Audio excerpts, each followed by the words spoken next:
Welcome to Geopointers, a video series highlighting key Geopointe functionality.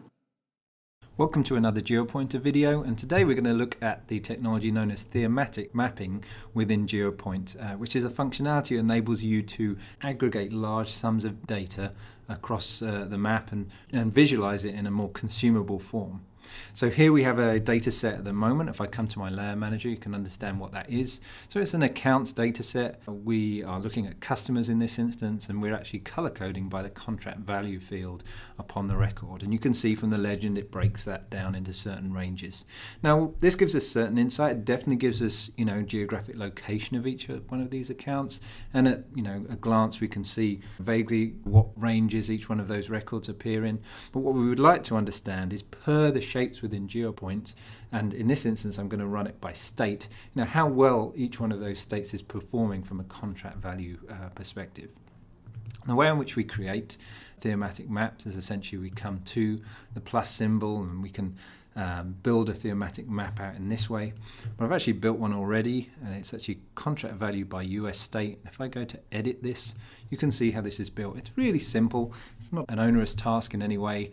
We give it a name. We can save it within a folder, a description if you'd like. We define the dataset we want to build it upon. So this is the dataset you're visualizing here. And then we can specify the metric within that dataset we want to aggregate. So in this instance, it's contract value, and we're going to sum it across each one of those states. And then lastly, you can see here, we're defining US states as how we want to break this out.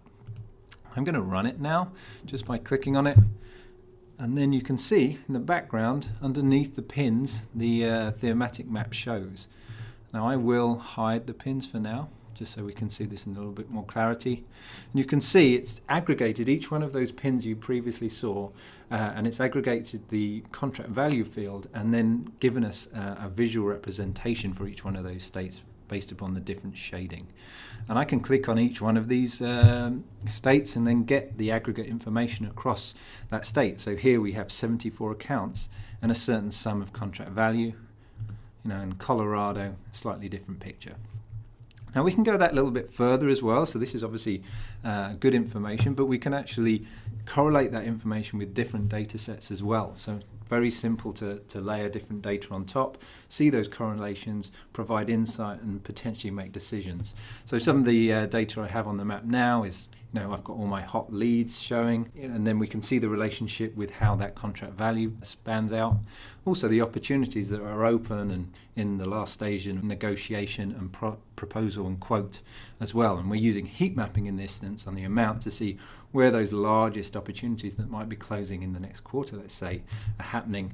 And we can see certain hotspots where we potentially don't do normally very well. So these might be areas we want to focus.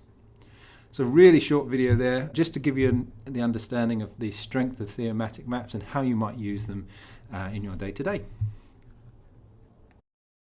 Thanks for stopping by. We hope this video has been useful. If so, please make sure to like and subscribe to our channel, where you will find more helpful tips and tricks.